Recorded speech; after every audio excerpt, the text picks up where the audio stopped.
Morning everybody, welcome to Valley View Flower Farm. For those who don't know me, my name's Jaclyn and I'm a first year flower farmer in Central West New South Wales, Australia. And I thought I'd take you along on a tour of the flower farm. It's mid-November and just see what's happening.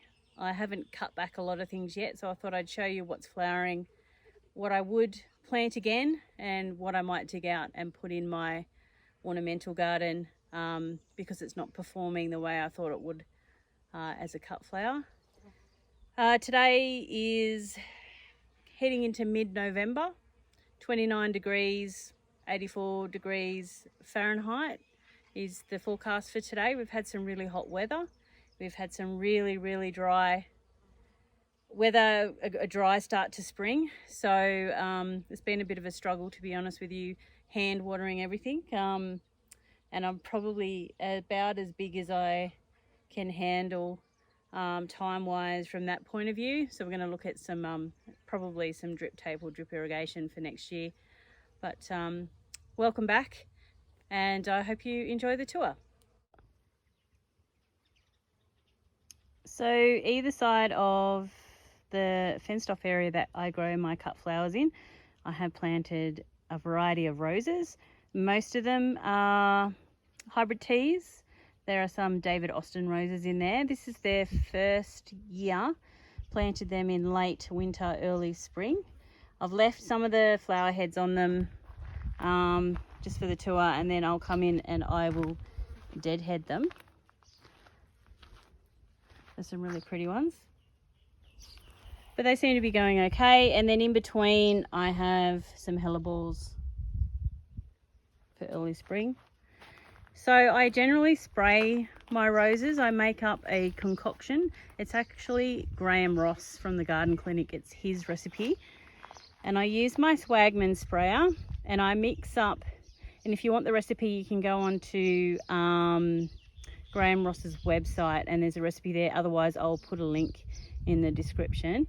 It's Eco Seaweed, which is a powder, Eco Fungicide, sometimes I put that in, Eco Oil, Eco Neem, and Eco Amino Grow, which is like a liquid fish fertilizer. And the idea is, especially on the roses, it coats the leaves with a bit of a film of oil and it stops a lot of fungus problems, yellow spot, black spot, all that sort of stuff. And I also find that it deters a lot of chewing or sap sucking insects, which I have a problem with in the garden already this year, and I'll show you what's happening there as we go along in the tour. So this other side, it's the same deal. You'll see a lot of stuff lying around in the flower garden. We're still in the process of making it pretty. So on this side I have all the labels of what roses I've got planted. And I've got to dodge the bees this morning. I got bitten by a bee yesterday and I reacted badly to it. So there's a lot of bees. I'll just show you before I move on in my poppies. They're just everywhere, which is great because that's what you want. They sometimes get a bit aggressive when I disturb them, so I'll try not to do that today. So this is Claude Monet. This is like a painted rose. And these ones I always like Blue Moon. It's just such a beautiful lavender colour, and obviously these need deadheading, but I just left them on there to show what's planted. And then these red ones, the fragrance on these is just amazing. So this one is Camp David, I think. So here we are back in the beginning, and I'll work each side and just show you what I've got planted. I don't always know the names of the plants I've put in. I have written tags and some of the tags have faded. I really need to go back and review my old videos to see what I have planted, and that's the benefit of doing this YouTube video. I can just go back and review what plants have been put in. And if I'm jerking around, it's because I'm avoiding bees. I can't believe that I've gardened for 20 years and never been stung by a bee until the other day. So anyway, So status, absolutely beautiful. Schultzy. Just keeps flowering, lasts so well in a bouquet, just a riot of colour. I love status. I do have that in my home garden, and hopefully I'll be able to cut this back and dry some. Don't know what I'm going to do with it when I dry it, but I'll work something out. And yeah, hopefully it comes back next year. It should. It's a perennial. So this is Sweet William, and it's just about done, this little patch. We also had a massive hailstorm 2 weeks ago. I had my first farmer's market, and just as I was finished picking the flowers, we had a hailstorm which smashed up a lot of the flowers. So I really need to go in. I'll show you what sort of damaged the flowers. So I need to, and they're pretty much finished anyway, so I need to go in and chop them back hard and give them a feed, and hopefully they'll be right for next year. So they should also perennialize in the garden. So some foxy foxgloves. The billy buttons have been going strong. They're really pretty. I like them. I think I'll always grow them.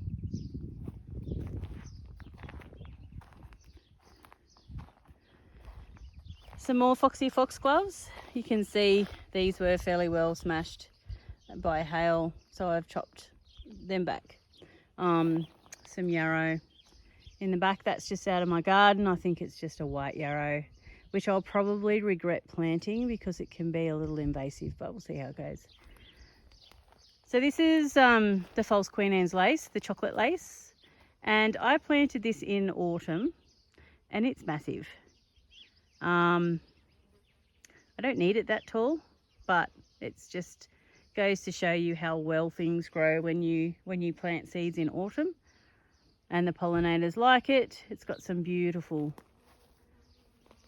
flowers in all different shades. I am having a problem at the moment. You'll see them all over my flowers.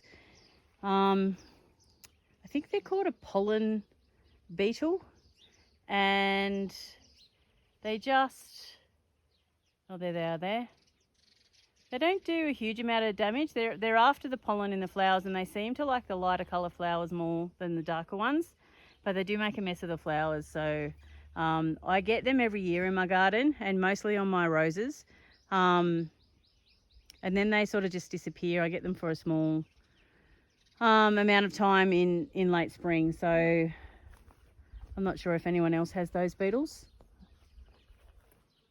Let me know in the comments, that'd be great. So just an assortment of things here. This is a bit of a spot where I put a mishmash of things when I've got leftover seedlings, a bit of stock. Probably won't be any good. It's a bit too late for stock now. Some carnations, some scabiosa, some delphiniums, some more Sweet William. This patch went in a little bit later than the first patch I showed you, but it's taller. Again, this one needs cutting back. I've got some just some normal garden scabiosa in the front, which is quite nice. So that needs deadheading. I've got some Snapdragons here, which were smashed in the hail, and the bugs again. They just love the white flowers. They're just everywhere. These Snapdragons, I think they were the rocket mix. And they're pretty, but I don't like them as far as bouquets go. I think I won't grow these again.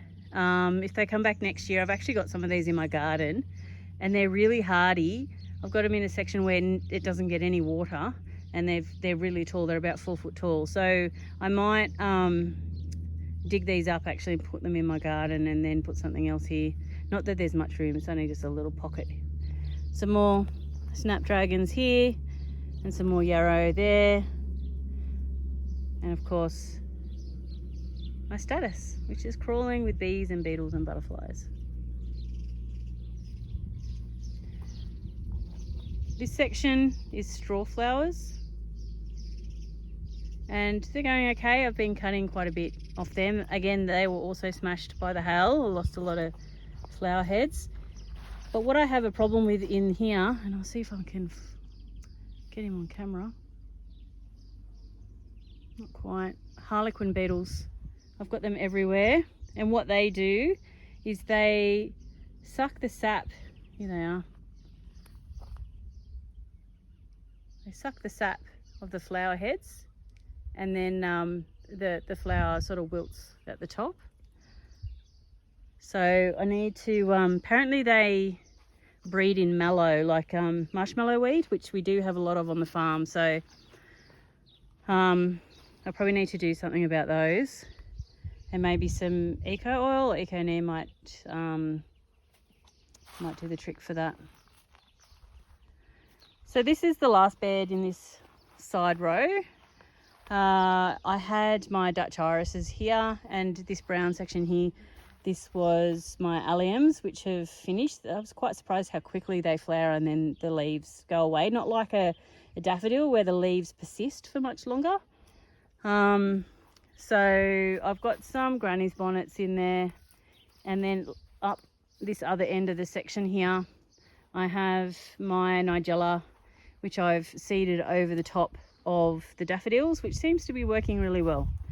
So that was a bonus. That was one of my interplanting sort of strategies. And that's about to flower.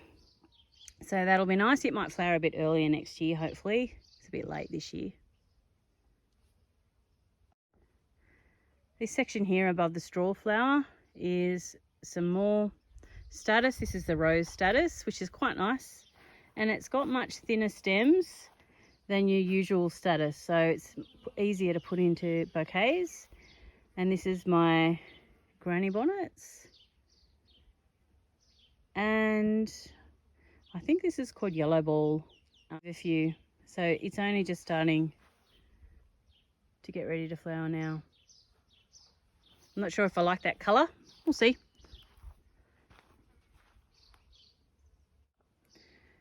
So this is on the other side of that entrance gate. So the roses are just there. And this was a tiny patch of ranunculus, which I was trying this year. Very surprised. These have obviously gone over. I'm not picking them. They're just sitting there. I'm just waiting for them to dry up so I can dig them up. Yeah, really surprised on how many flowers they pumped out. Quite a few. So I'm going to try some different varieties next year. I'm not going to go overboard with ranunculus. I don't really have the space. Like if I wanted to plant quite a few, I'd have to give up something else. And that may be the case. I'm thinking about taking the foxgloves out of the peony bed, which I'll show you later, because they're not quite working in that position. And maybe I'll put ranunculus and peonies together. That might be a better idea.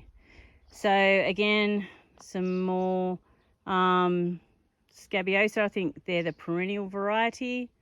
And down here, I think this is green wizard Rebecca, which is more like an echinacea, which doesn't have petals. It has more of a cone. I'll put a picture up of that. I have quite a few echinacea and Rebecca. I've got some issues with some of my Rebecca, which I'll show you. So if anyone's watching that has experience growing Rebecca, you might be able to tell me what's going on with that plant. Here is some mullein, some violet mullein. This is just beautiful. And the flowers do drop pretty quickly, but then more keep coming.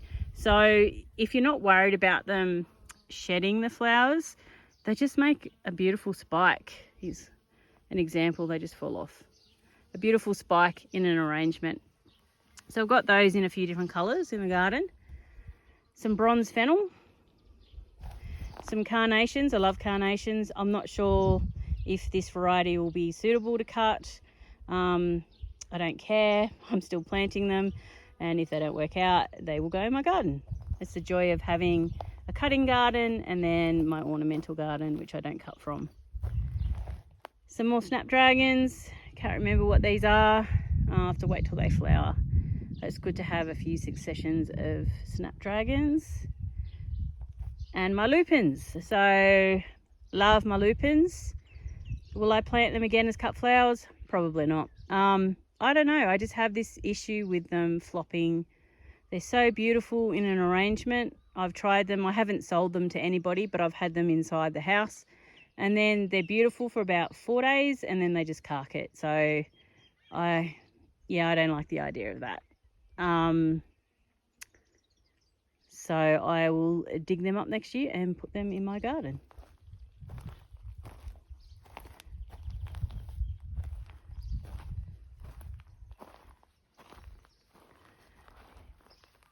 In this section here, we have more foxy foxgloves. I do like the foxy variety of foxgloves because they're much smaller than the normal variety. Will I grow foxgloves again for cut flowers? Probably not. Not the annual variety anyway. I'll show you a perennial foxglove, Divine. I'll show you that in a minute. I will definitely grow that next year. But as for the annuals, no. And to be honest, people don't go for them. I don't know why. I think maybe they're an event flower. I'm not sure. We will see. So some more carnations. This is soapwort. It's huge. Not really sure how I feel about soapwort, but it's very pretty, and I'm just hoping that it'll self-seed a little bit. I've got some other different coloured, I think the pink and the red, to plant for next year. Really, you need to plant that in autumn to get that going early enough, because I don't think it likes the heat.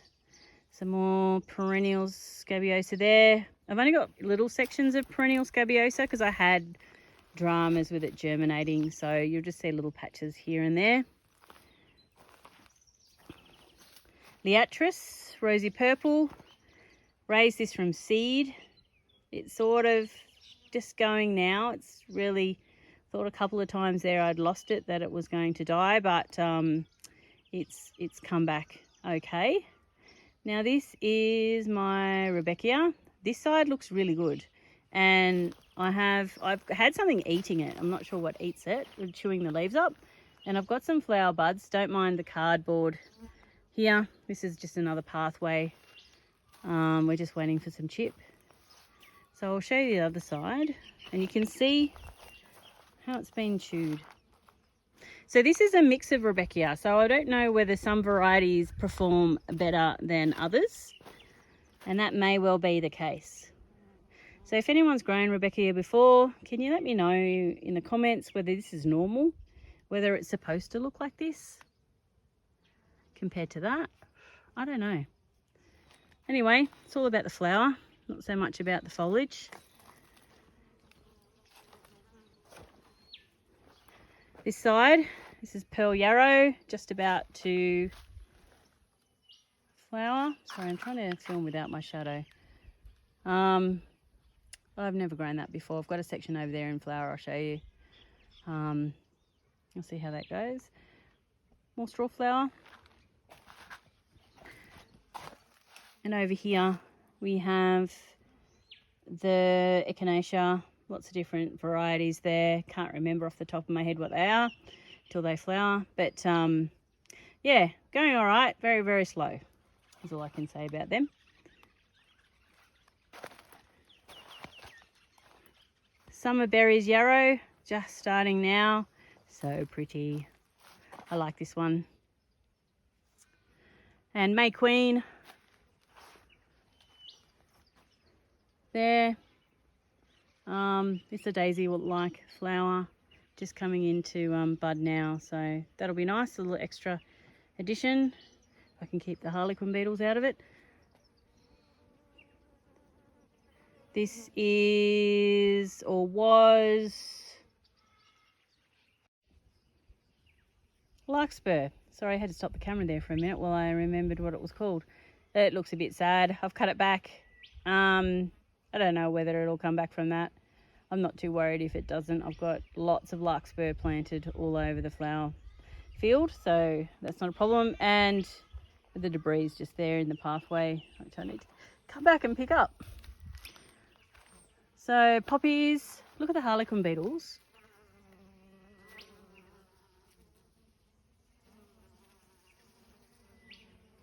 Where are they?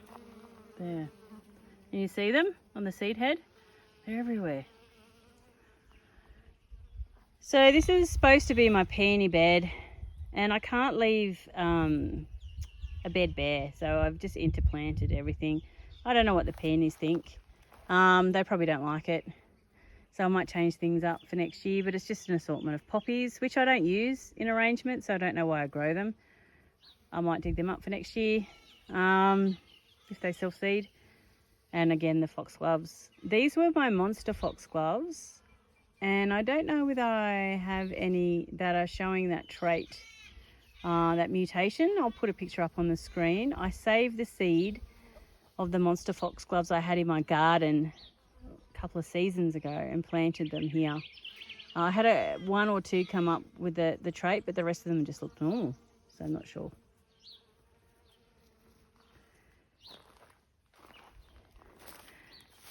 And again, more perennial scabiosa, some flower heads on there, so hopefully we'll see a bit of that soon. And some straw flower in here. And some peonies. They're not looking too bad, considering it's been really dry. So in this section here, I have planted some zinnias, and they're mostly the Queen Lime and Queen Orange series. So normally I would say it's too early for me to plant zinnias out here because it's usually very mild in spring, but at the moment, like I said, we've been having temperatures, you know, close to 30, and then over the weekend it was in the low 30s, so I think they'll be just fine. I think this is called Sweet Annie. I've just chopped it back a little bit. It's finished, I think, for the season. Apparently it's a vigorous self-seeder, so it may come back next year. If it doesn't, I'm not too concerned. It adds a lovely element and it has a beautiful smell to a bouquet, but the flower heads were massive. It's really only the side shoots that are usable.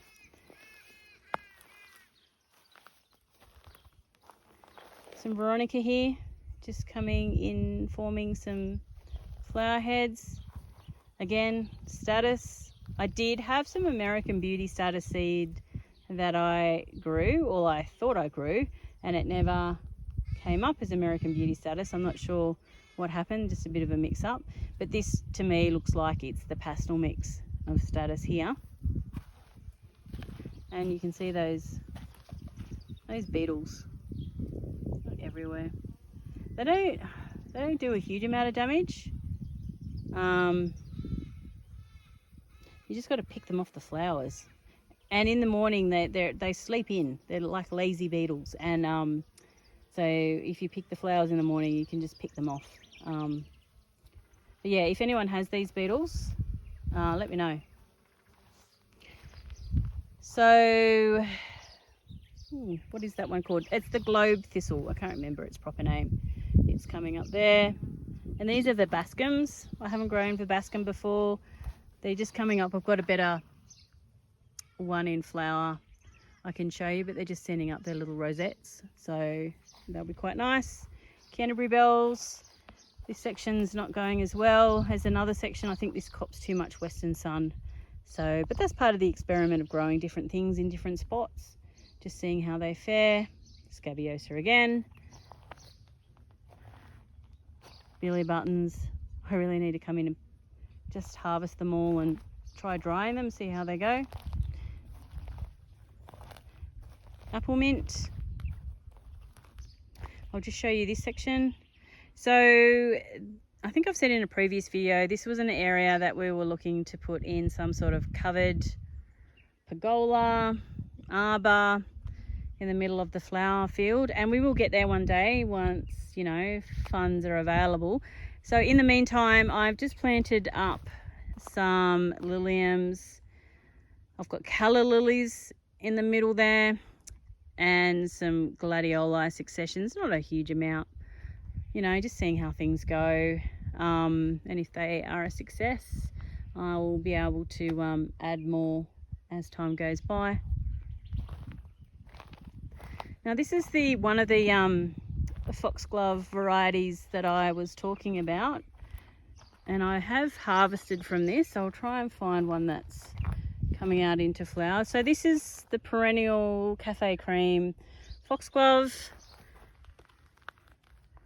Seeds were from Seedscape Seeds, and the flowers, it's not a very good indication of the flowers. They do come out better than that. I might put a picture up on the screen.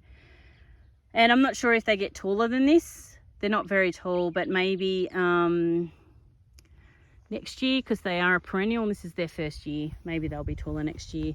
Even though they're still quite short, I found them still usable in the in a bouquet. So we have some more Snapdragons. I actually planted some plugs. I thought I will give plugs a go. They look okay. They do look a little bit yellow. So I might, I have fertilized with sea mungus. Maybe they need a liquid feed. Or they might be right once their little roots go out into the soil surface. I've just found with plugs, I really need to water them 3 times a day until they get established. So some more Veronica here. I think these are the Skylar series Veronicas that I have planted. I think I have white, blue and pink in different spots. This one, very proud of this. Grew this from seed. This is the purple loosestrife, gooseneck loosestrife. Again, first year, but I'm hoping the stems will get a little bit taller. I have used this in bouquets. It's pretty. I'm a bit scared to grow the white one because I've heard it's a bit of a bully in the garden, but this seems okay.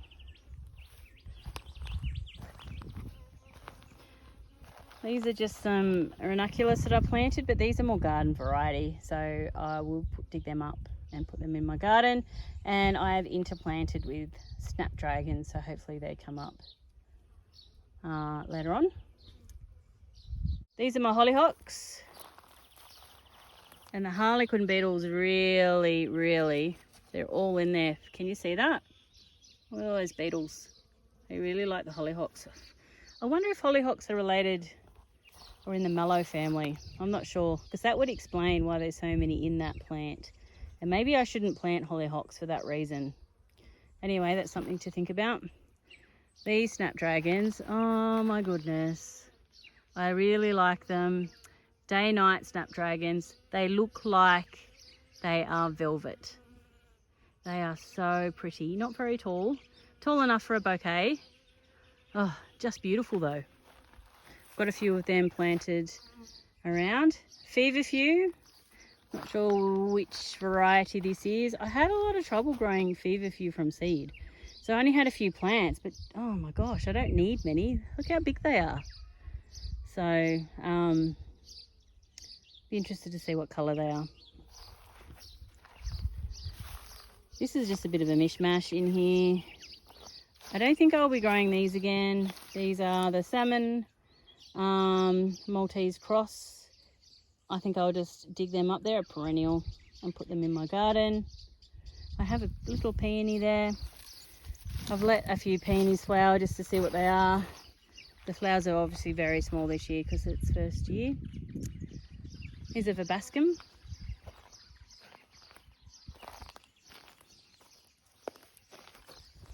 Just here. So, interesting to see what they do next year. Taller spikes, I hope. It's quite pretty. Or is that a mullein? I think that's a mullein. I think that is a pink mullein, not a verbascum. I'll show you the verbascum.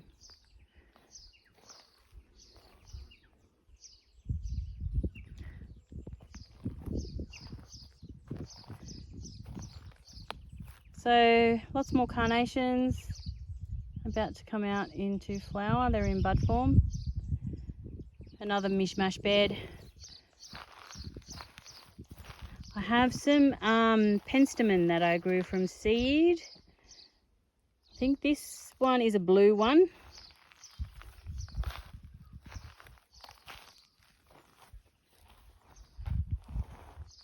And this one is a purple flowering one, which I think I have an example of that in another section.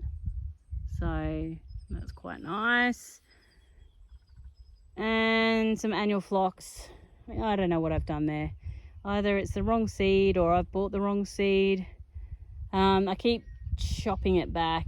It's not very tall. I'm not very impressed. I don't think I'll bother with that next year. And some more globe thistle in here.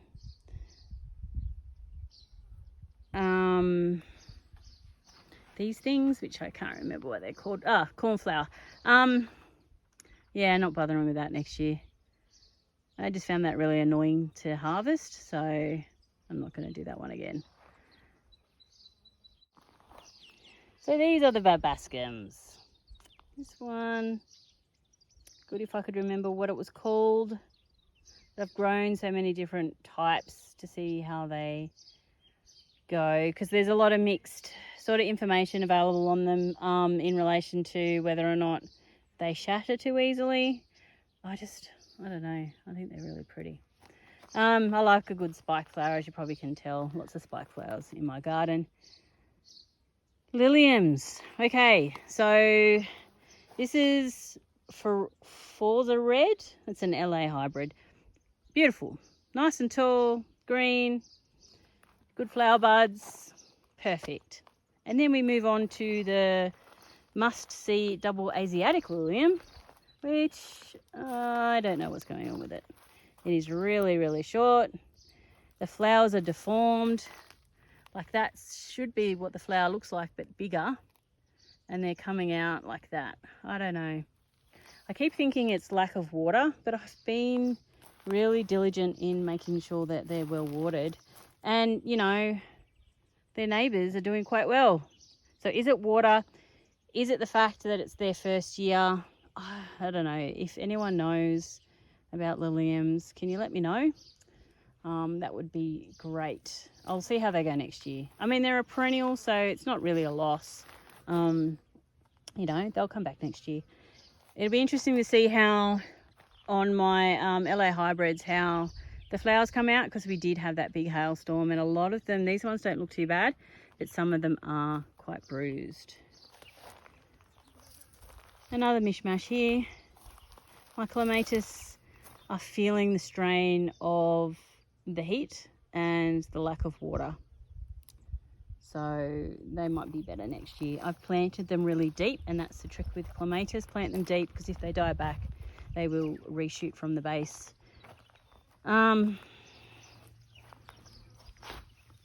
Apparently clematis make excellent cut flowers.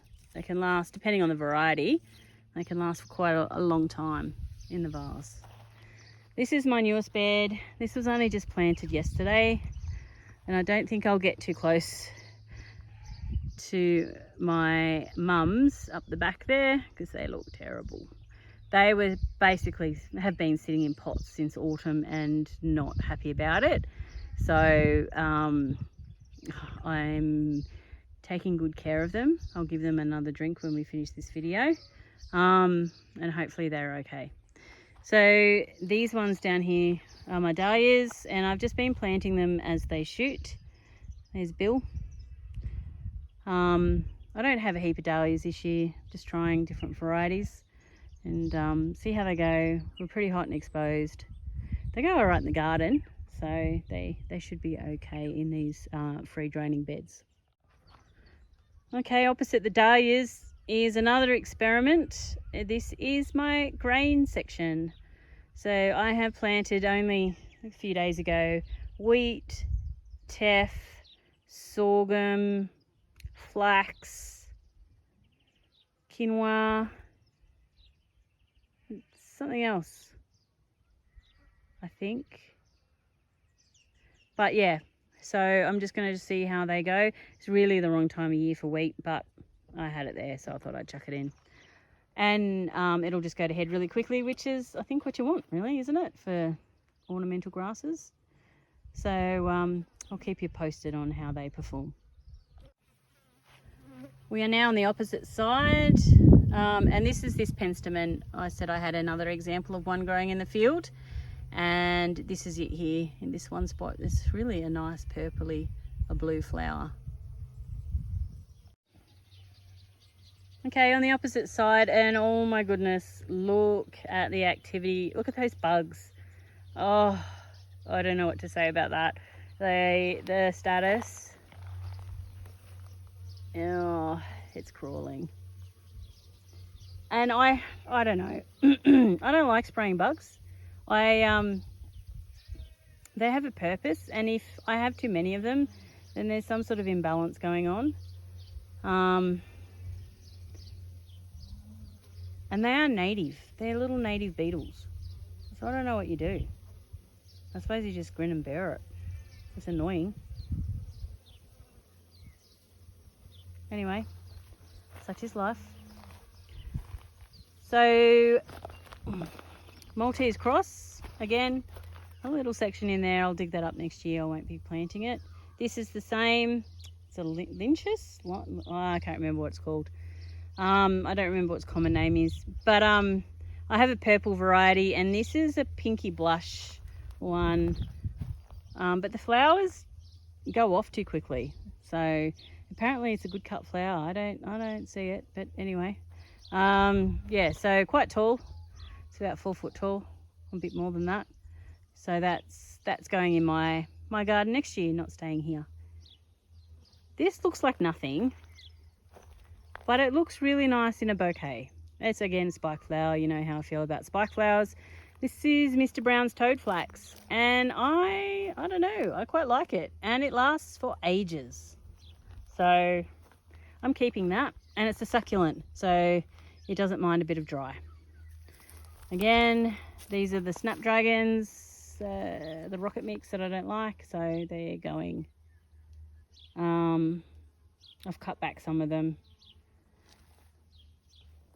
It's a bellflower. I've got some in flower. Really nice. I'm going to cut that and bring that inside. And I've got a few more spikes coming on. I think it's a mixed variety that I planted. They do take a very long time. They're very, very slow from seed to flower. And I could imagine if you had a mass of them, they'd be absolutely stunning. Monarda. It's not doing much yet. It's got a few caterpillars on it. So hopefully that will rocket once it's had a lot of water, so maybe later in the season. Not sure when that flowers. So Snapdragons, next succession, and I think this just came up. I didn't plant this. I think is it like a butterfly delphinium, or is it a something else? Don't know. Anyway, if you know what it is, it's quite dainty. Let me know. This section I've got a mix of things, some GMs, which I really like GMs. They're the orange flower you can see at the bottom of the screen there. But they don't last, they sort of go wilty in the vase. I'm not sure. Is that one totally tangerine? Not sure. Yeah, they don't. Whereas this GM, this tiny little, this is my Thai GM. It's short, but it's really good in the vase. It doesn't wilt and carry on like the other one. So, interesting. Not sure why. Some perennial phlox going well. They are water guzzlers, perennial phlox. So that's why I've only got the 3. I need to see how they'll cope in our climate. This is mishmash of delphiniums and snapdragons, and that's a perennial cornflower. It's not got spikes of flowers yet, but their plants are looking quite healthy. So this is my Queen Anne's lace, the false Queen Anne's lace, the chocolate one. And I grew that in early spring, and it's much shorter. The other one is over there. It's a bit of a height difference. And yeah, much more manageable. The flower heads are smaller. So I think if I was to grow that again, which I will, it'll probably just self-seed itself everywhere anyway. I'm probably better off planting it in early spring as opposed to autumn. Some more mishmash of liliums, orac that's just about gone over. And I assume if I just leave it to brown like that, it'll just self-seed for next year, because it's quite nice and it dries really well. And people haven't seen it before, so it's an interesting thing to add. This is my Russian status, and it got hammered by the hail, and it's just about done. I really need to go through and cut all this and dry it if I'm going to keep some, or let some go to seed. This is Crown of Snow.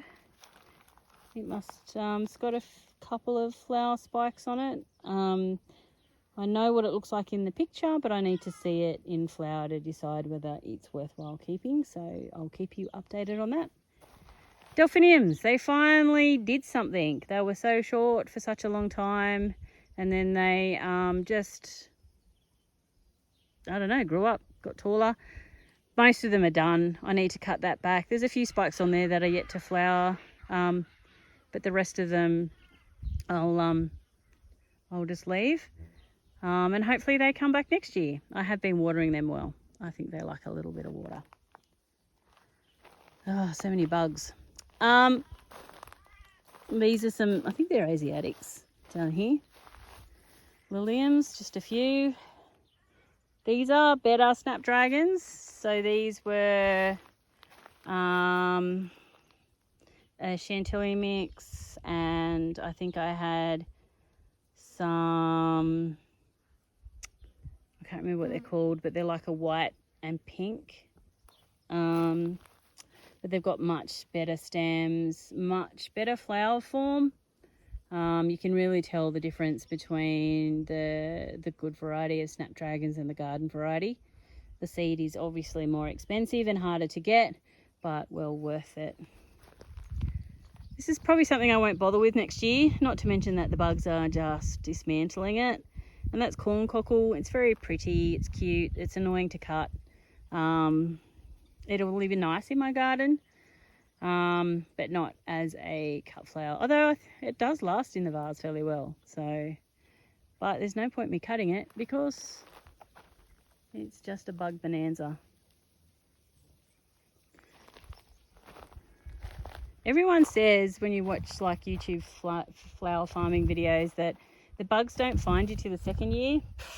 I don't know about that. I don't know. There was a bulletin or something sent out to tell them where the flowers were, because they've just come flocking this year. And maybe that's because we're on a farm and we already had a good, you know, sort of bug population going on.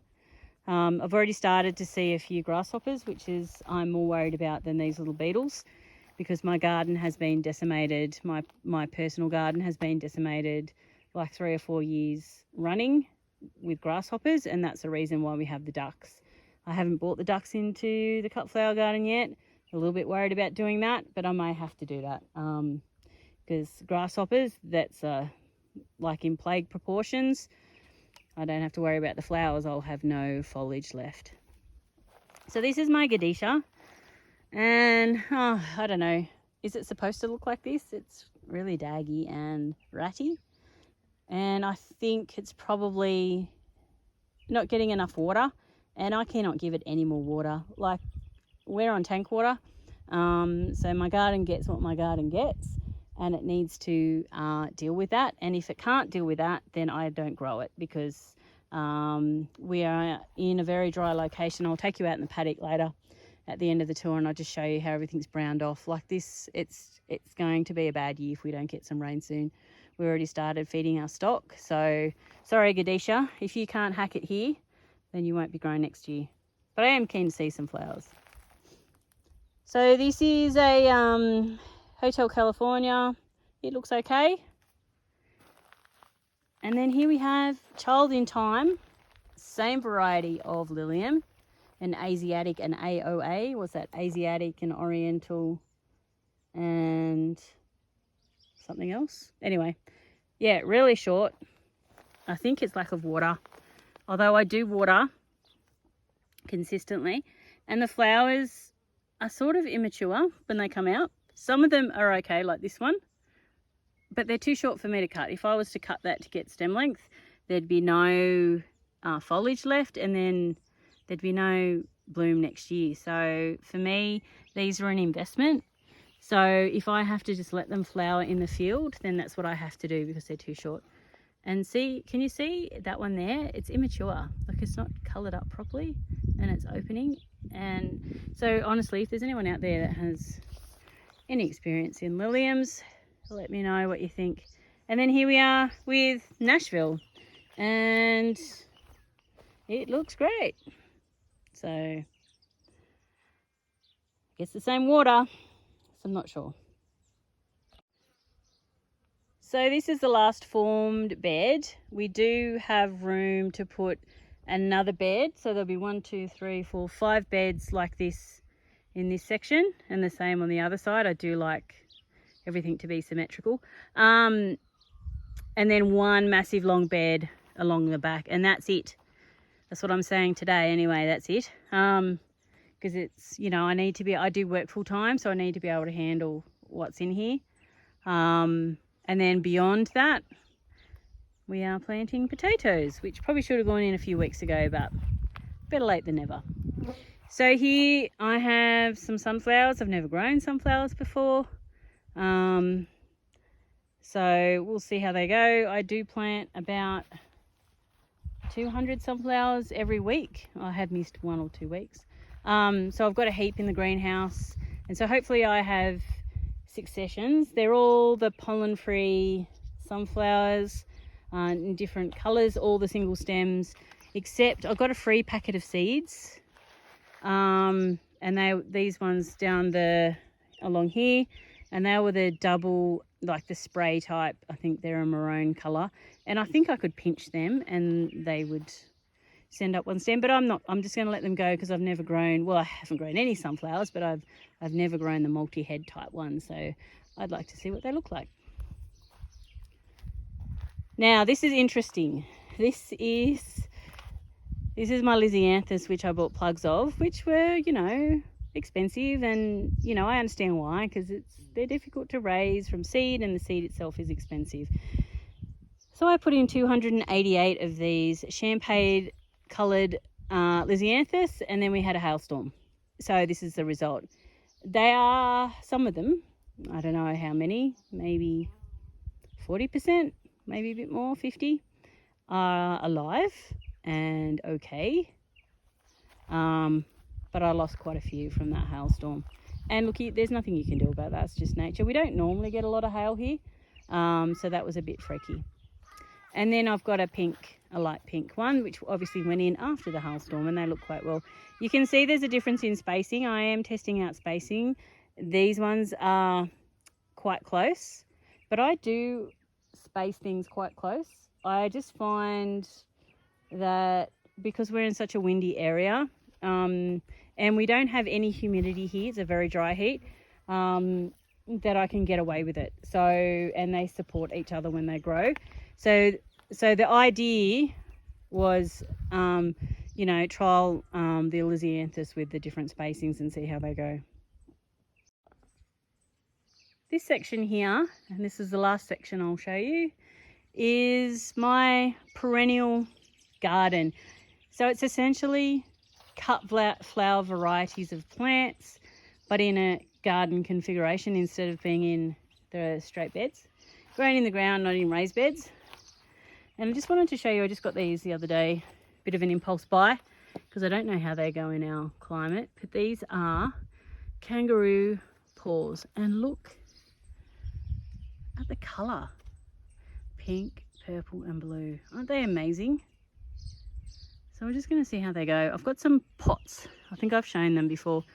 They're old coppers, like in the olden days when they used to have to wash the clothes in boiling water. They had the old copper pots, so I've got 2, and I'm going to put a kangaroo paw in each because they prefer to be grown in pots. They need really good drainage.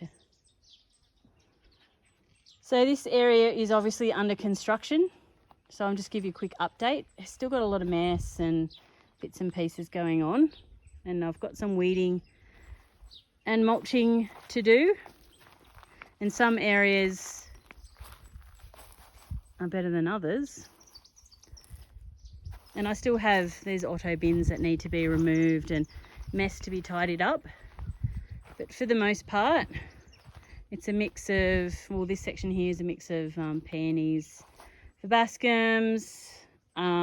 That's a Jacob's ladder here in the front. It's just a ground cover, so it's not really for cut flowers, but I'm hoping that'll grow and cover the surface so we don't get as many weeds. And I've got my eucalyptus and my cut flower.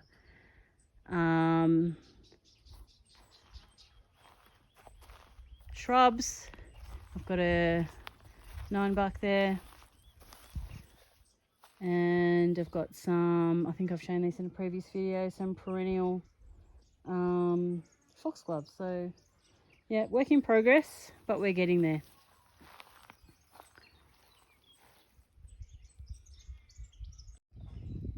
And this is what happens when you put cows in the paddock and they lean over the fence and they eat your windbreak.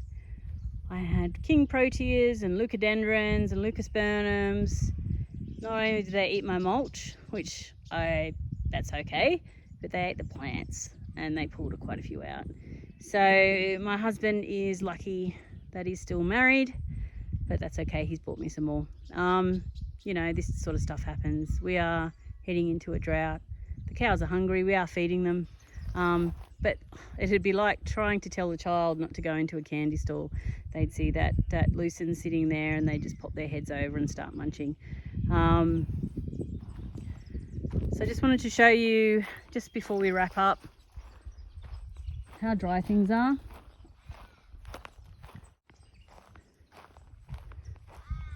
We're lucky we have on another part of the property some lucerne paddocks where we can grow our own lucerne.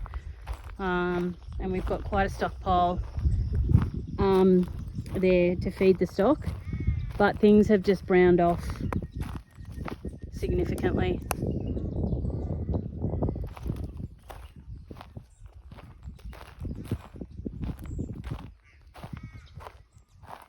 I mean, we live in an absolutely beautiful part of the world and the landscape is amazing, and you have to take the good with the bad, but it's always a bit scary when you're heading into a dry season. So thanks for watching, everybody. It's always fun to put these videos out and show you what's happening, and watching your videos and seeing what's going on in other parts of Australia and other parts of the world. So I hope you enjoy them. If you do, please like and subscribe. And until next time, bye for now.